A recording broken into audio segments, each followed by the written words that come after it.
Hello दोस्तों, सामाजिक विज्ञान की जो सीरीज हमने कक्षा 10 के लिए शुरू की है, उसमें अध्याय फर्स्ट हमने अपलोड कर दिया है यूरोप में राष्ट्रवाद का उदय। अब देखते हैं अध्याय 2 भारत में राष्ट्रवाद और फिर तीसरा और देखना है। उसके बाद ये 4 और 5 पार्ट तो हमें नहीं पढ़ना है क्योंकि ये अभी हटा दिया गया है और ये 2021-22 का जो संशोधित सिलेबस है उसमें हटाया गया है। तो आइए देखते हैं अध्याय 2 भारत में राष्ट्रवाद।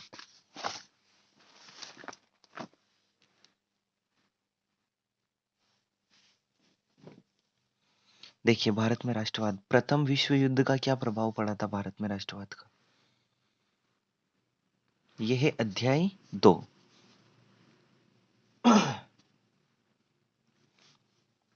युद्ध के कारण रक्षा संबंधी खर्चे में बढ़ोतरी हुई थी। इससे इसे पूरा करने के लिए विभिन्न प्रकार के टैक्स लगाए गए थे। अतिरिक्त राजस्व जुटाने के लिए कस्टम ड्यूटी और इनकम टैक्स को बढ़ाना पड़ा था। युद्ध के वर्षों में युद्ध के वर्षों में चीजों की कीमतें बढ़ गई। 1913 से 1918 के मध्य दाम दोगुने हो गए। दाम बढ़ने से आम आदमी को अत्यधिक परेशानी हुई।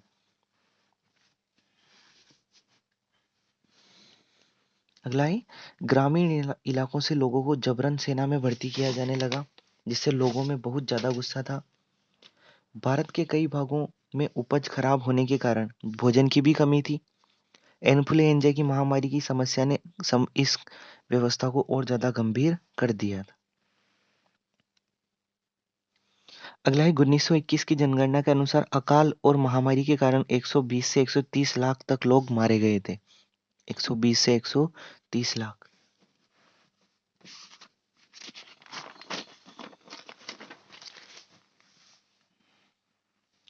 आइए देखते हैं भारत विश्व युद्ध द्वारा प्रथम विश्व युद्ध द्वारा भारत में निर्मित नई आर्थिक स्थिति। किस प्रकार की नई आर्थिक स्थितियां उत्पन्न हुई थी। तो देखिए पहला, भारत में मैनचेस्टर आयात में गिरावट आई क्योंकि ब्रिटिश मिल्स जो थी युद्ध उत्पादन के युद्ध उत्पादन के साथ क्या थी, व्यस्त थी। वो युद्ध के जो हथियार वगैरह बनाने में क्या थी, व्यस्त। इससे भारतीय मिलों को विशाल घरेलू व्यापार के लिए आपूर्ति के लिए एक मार्ग प्रशस्त हुआ। जैसे ही वहां से माल आना बंद हुआ तो यहीं की मिलें स्थापित होने लगी। जैसे जैसे युद्ध लंबा होता गया भारतीय कारखानों को युद्ध की जरूरतों की आपूर्ति करने के लिए बुलाया गया। परिणाम स्वरूप नए कारखाने स्थापित हुए। नए श्रमिकों को नियुक्त किया गया और सभी को लंबे समय तक कार्य करने के लिए रखा गया। अगला है युद्ध के बाद ब्रिटेन से सूती कपड़े का उत्पादन ढह गया और नाटकीय ढंग से निर्यात में क्या हुई, गिरावट। किसमें, निर्यात में। क्योंकि यह अमेरिका, जर्मनी, जापान के साथ आधुनिकीकरण और प्रतिस्थापन करने में असमर्थ रहा। इस कारण भारतीय उद्योगपति ने अपनी स्थिति घरेलू बाजार में यानी कि अपने यहीं पर ही जमाई। आइए देखते हैं सत्याग्रह का अर्थ। महात्मा गांधी ने सत्याग्रह के रूप में जन आंदोलन का एक नायाब तरीका निकाला।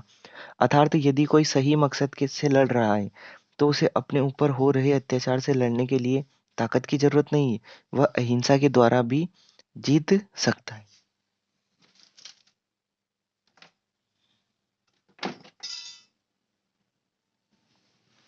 आगे देखते हैं महात्मा गांधी और सत्याग्रह का विचार। महात्मा गांधी 1915 में दक्षिण अफ्रीका से भारत लौटे। गांधी जी की जन आंदोलन की उपन्यास पद्धति को सत्याग्रह के नाम से जाना जाता है। गांधी जी का मानना था कि यदि कारण सत्य है, संघर्ष अन्याय के विरुद्ध है, तो अत्याचार से लड़ने के लिए शारीरिक बल आवश्यक नहीं है। अहिंसा के माध्यम से सत्याग्रही लड़ाई जीत सकता है। भारत में सबसे पहले 1916 में चंपारण में वृक्षारोपण श्रमिकों को दमनकारी वृक्षारोपण प्रणाली के खिलाफ संघर्ष करने के लिए प्रेरित किया गया था। किसके द्वारा, गांधी जी के द्वारा। 1917 में किसानों को समर्थन देने के लिए खेड़ा में सत्याग्रह आंदोलन किया था और 1918 में अहमदाबाद में सत्याग्रह सूती मिल मजदूरों के बीच हुआ था। ये सारे आंदोलन किसके द्वारा किए गए थे, महात्मा गांधी के द्वारा।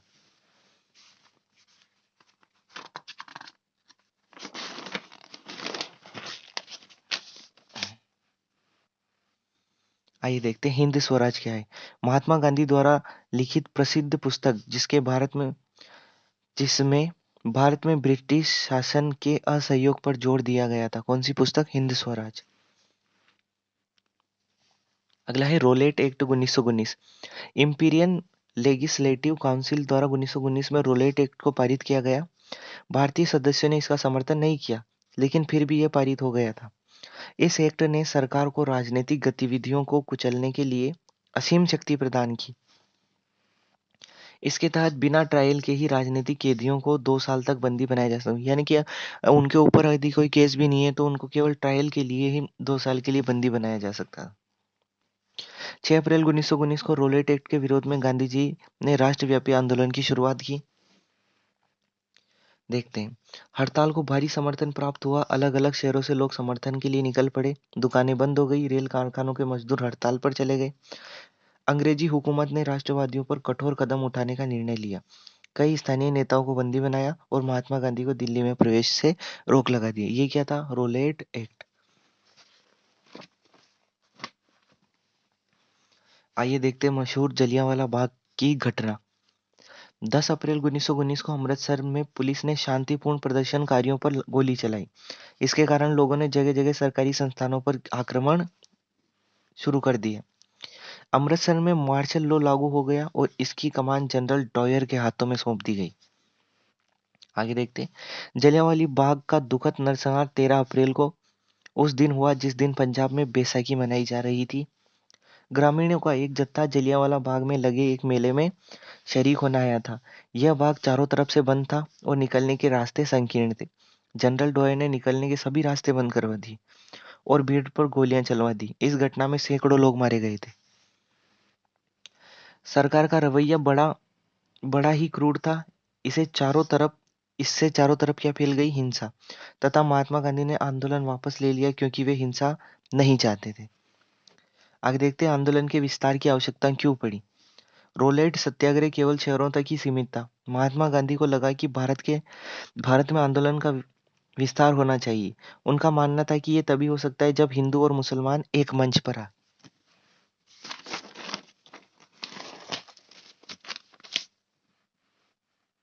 और हिंदू और मुसलमान को एक मंच पर लाने का कार्य किया था खिलाफत आंदोलन ने। तो आइए समझते हैं खिलाफत आंदोलन क्या है। खिलाफत के मुद्दे ने गांधी जी को एक अवसर दिया जिससे हिंदू और मुसलमानों को एक मंच पर लाया जा सकता था। प्रथम विश्व युद्ध में तुर्की की हार हुई थी तथा ओटोमन के शासन पर एक कड़े संधि समझौते की अफवाह फैली हुई थी। ओटोमन का शासन इस्लामी संप्रदाय का खलीफा भी हुआ करता था। खलीफा की तरफदारी के लिए मार्च 1919 में खिलाफत कमेटी बनाई गई। मोहम्मद अली और शौकत अली दो भाई इस कमेटी के नेता थे। वे भी यह चाहते थे कि महात्मा गांधी इस मुद्दे पर जन आंदोलन करें। 1920 में कांग्रेस के कलकत्ता अधिवेशन के खिलाफत के समर्थन में और स्वराज के लिए अवज्ञा आंदोलन की शुरुआत करने का प्रस्ताव पारित हो गया। आगे देखते हैं। असहयोग आंदोलन की प्रमुख बातें या प्रस्ताव क्या थे? तो अंग्रेजी सरकार द्वारा प्रदान की गई उपाधियों को वापस करना, जिसको भी अंग्रेजी सरकार ने जो भी उपाधियां दी थी। सिविल सर्विस, सेना, पुलिस, कोर्ट, लेजिस्लेटिव काउंसिल और स्कूलों का बहिष्कार किया जाए। विदेशी वस्तुओं का बहिष्कार किया जाए। यदि सरकार अपनी दमनकारी नीतियों से बाज न आए तो संपूर्ण अवज्ञा आंदोलन शुरू कर दिया जाए। अगला है असहयोग आंदोलन के विभिन्न स्वरूप। असहयोग खिलाफत आंदोलन की शुरुआत 1921 में शुरू हुई। इस आंदोलन में समाज के विभिन्न वर्गों ने भाग लिया। सभी वर्ग इसमें शरीक हुए। हर वर्ग की अपनी अपनी महत्वाकांक्षाएं थी। सब अपने अपने हिसाब से आए थे। सबने स्वराज के आह्वान का सम्मान किया था, लेकिन विभिन्न लोगों के लिए इसके विभिन्न मतलब थे। यानी कि सबके लिए इसका अलग अलग अर्थ था।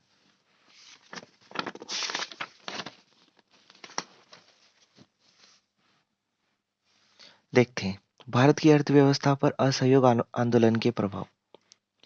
विदेशी वस्तुओं का बहिष्कार किया गया। विदेशी कपड़ों को जला दिया गया। ये देखते हैं हम भारत की अर्थव्यवस्था पर असहयोग आंदोलन का क्या प्रभाव। तो विदेशी वस्तुओं का बहिष्कार और विदेशी कपड़ों को जला दिया गया। 1921-22 के मध्य विदेशी कपड़े का आयात आधा हो गया, जो 102 करोड़ से घटकर 57 करोड़ ही हो गया। कई व्यापारियों ने विदेशी व्यापार से इनकार कर दिया। लोगों ने भारतीय कपड़े पहनने शुरू कर दिए, जिससे भारतीय कपड़े का उत्पादन बढ़ा तथा खादी का उपयोग लोकप्रिय हुआ। ग्रामीण इलाकों में असहयोग आंदोलन। तो अवध में बाबा रामचंद्र की अगुवाई में किसानों का आंदोलन उन तालुकदारों और जमींदारों के खिलाफ था जो किसानों से बिना किसी भुगतान के जमींदारों के खेत में काम करवाते थे। किसानों के पास कार्यकाल की कोई सुरक्षा नहीं थी, यानी कि कितने समय कार्य करवाएंगे, इसलिए उन्हें नियमित रूप से बेदखल किया जाता था ताकि वे पट्टे पर दी गई भूमि पर कोई अधिकार प्राप्त न कर सके। किसानों की मांगे थी स्वराज राजस्व में कमी करे, भिखारियों का उन्मूलन, यानी कि भिखारी दास जो भिखारी के रूप में उनको रख रखा था, जमींदारी का सामाजिक बहिष्कार।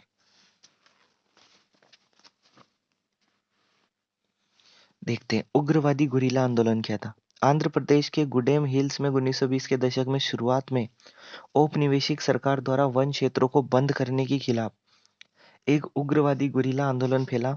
इसमें लोगों को उनके मवेशियों को जंगल में चराए जाने से रोका जाता था, या ईंधन की लकड़ी या फल एकत्रित करने जा सके, वहां से रोकना बंद करें उनको और वो जंगल में जा सके। उन्हें लगा कि उनके पारंपरिक अधिकारों को नकारा जा रहा है। अब देखते हैं 1859 में अंतर्देशीय उत्प्रवास अधिनियम क्या था। ये ऐसा कैसे ही पूछा जा सकता है। इसके अनुसार असम के बागान को बिना अनुमति के छोड़ने की इजाजत नहीं थी। वहां जो काम कर रहे थे मजदूर, उनको बिना अनुमति के बागान छोड़ने की अनुमति नहीं थी। इसके कारण जब उन्होंने असहयोग आंदोलन के बारे में सुना तो हजारों श्रमिकों ने अधिकारियों को लटकारा और अपने घरों के लिए रवाना हुए। शहरों में असहयोग आंदोलन का धीमा पड़ना। चक्की के कपड़े देखिए जो है ना, जो महात्मा गांधी ने बनाए थे, वो वो जो कपड़े थे वो क्या थे, महंगे थे। चक्की के कपड़े की तुलना में खादी का कपड़ा महंगा था और गरीब लोग इसे खरीद नहीं सकते थे। इस कारण वे लंबे समय तक मिल कपड़े का बहिष्कार नहीं कर सके, जो असहयोग आंदोलन में हुआ था।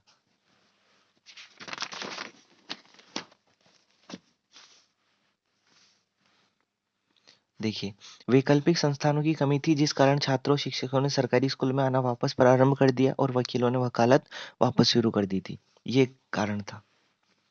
अगले देखते हैं चोरी चोरा की घटना। फरवरी 1922 में गांधी जी ने नो टैक्स आंदोलन शुरू करने का फैसला किया, जिसमें उत्तर प्रदेश के चोरा चोरी जगह पर बिना किसी उकसावे के प्रदर्शन में भाग ले रहे लोगों पर पुलिस ने गोलियां चला दी, जिससे लोग अपने गुस्से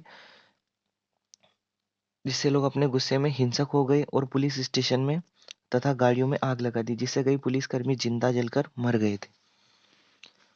जब यह खबर गांधी जी तक पहुंची तो उन्होंने असहयोग आंदोलन को वापस ले लिया, और ये कहाँ हुई थी, चोरा चोरी में। ये एक जगह है। स्वराज पार्टी की स्थापना सी आर दास तथा मोतीलाल नेहरू ने काउंसिल पॉलिटिक्स में वापस आने के लिए की थी। किसने की थी स्वराज पार्टी की, सी आर दास और मोतीलाल नेहरू ने।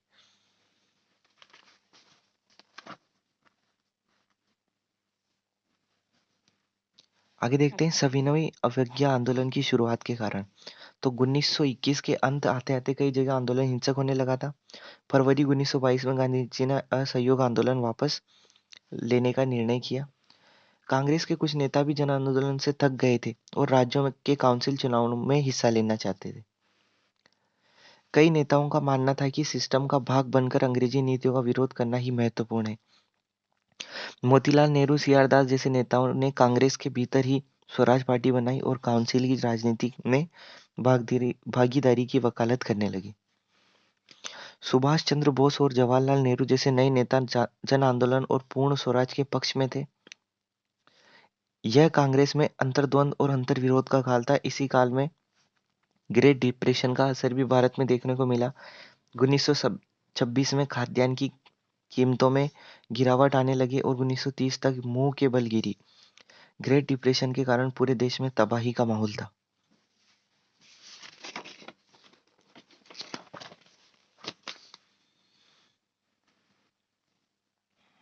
आगे देखते हैं सविनय अवज्ञा आंदोलन की विशेषताएं। लोगों को अब न केवल ब्रिटिशों के साथ सहयोग से इनकार करने के लिए कहा गया, बल्कि औपनिवेशिक कानूनों को तोड़ने के लिए भी कहा गया। ये क्या था, सविनय आंदोलन की शुरुआत में जो हुआ था। विदेशी कपड़े का बहिष्कार किया गया। किसानों को राजस्व और चौकीदारी करों का भुगतान नहीं करने के लिए कहा गया। छात्रों, वकीलों और गांव के अधिकारियों को अंग्रेजी माध्यम में स्कूलों, अदालत और कार्यालयों में उपस्थित नहीं होने के लिए कहा गया। अब देखते हैं साइमन कमीशन क्या है। साइमन कमीशन क्या है? अंग्रेजी सरकार ने सर जॉन साइमन की अध्यक्षता में एक वैधानिक कमीशन गठित किया। इस कमीशन को भारत में संवैधानिक सिस्टम के कार्य का मूल्यांकन करने और जरूरी बदलाव के सुझाव देने के लिए बनाया गया था। लेकिन इस कमीशन में सभी अंग्रेजी सदस्य थे, इसलिए भारतीय नेताओं ने इसका क्या किया था? विरोध किया था। ये 1928 में भारत आया, जिसका साइमन वापस जाओ के नारों के साथ स्वागत हुआ। विद्रोह में सभी पार्टियां शामिल थी। लॉर्ड इरविन ने डोमिनियन स्टेट की ओर इशारा किया था। किसमें? इसमें साइमन कमीशन में।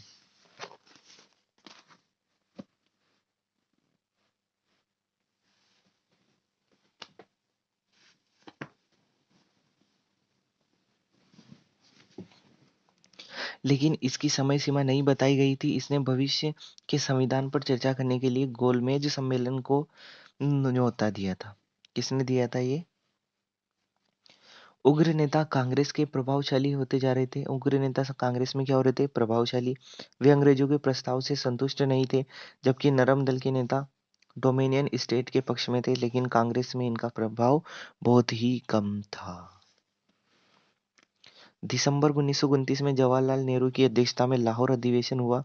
इसमें पूर्ण स्वराज के संकल्प को पारित किया गया तथा 26 जनवरी 1930 को पूर्ण स्वाधीनता दिवस घोषित कर दिया गया और लोगों से कहा गया कि पूर्ण स्वाधीनता के लिए संघर्ष करें। लेकिन इस कार्यक्रम को लोगों का दबा समर्थन ही प्राप्त हुआ। ये दबा समर्थन इसलिए प्राप्त हुआ कि लोगों ने इससे पहले बहुत सारे आंदोलन कर लिए थे। अगला है दांडी मार्च। दांडी मार्च क्या है? महात्मा गांधी का विश्वास था कि पूरे देश को एक करने में नमक एक शक्तिशाली हथियार बन सकता है। अधिकांश लोगों ने, जिनमें अंग्रेज भी शामिल थे, इस सोच को हास्यास्पद ही बताया था। 31 जनवरी 1930 को महात्मा गांधी ने वायसराय इरविन को एक पत्र भेजा, जिसमें 11 मांगी थी। कितनी मांगी थी? 11 मांगी थी, जिसमें एक नमक कर को समाप्त करने की मांग भी थी।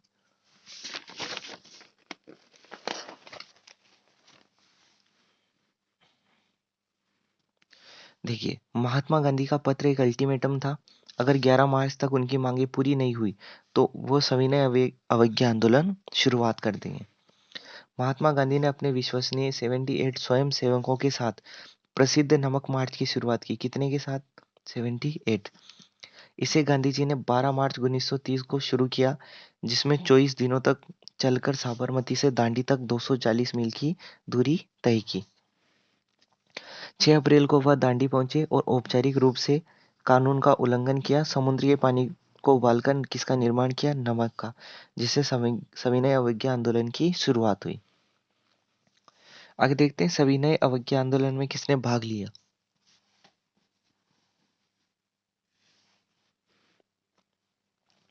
देश के सभी हिस्सों में सविनय अवज्ञा आंदोलन लागू हो गया। गांधी जी ने दांडी से अपने आंदोलन की शुरुआत की। ग्रामीण इलाकों में गुजरात के अमीर पाटीदार और उत्तर प्रदेश के जाट आंदोलन सक्रिय थे। अमीर समुदाय गिरती कीमतों से परेशान थे। वे आंदोलन में उत्साही समर्थन के रूप में आगे आए। व्यापारियों ने आयातित वस्तुओं को खरीदने व बेचने से मना कर दिया।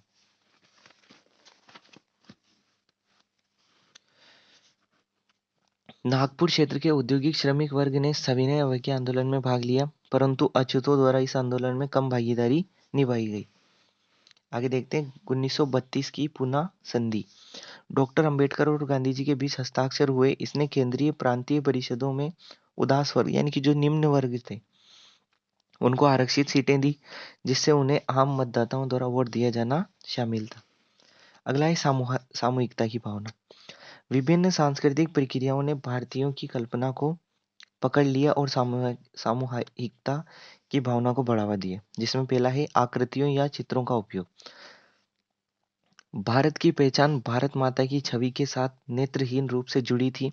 माता की आकृति के प्रति समर्पण को एक के राष्ट्रवाद के प्रमाण के रूप में देखा गया, यानी कि भारत माता की छवि बनाई गई इसमें।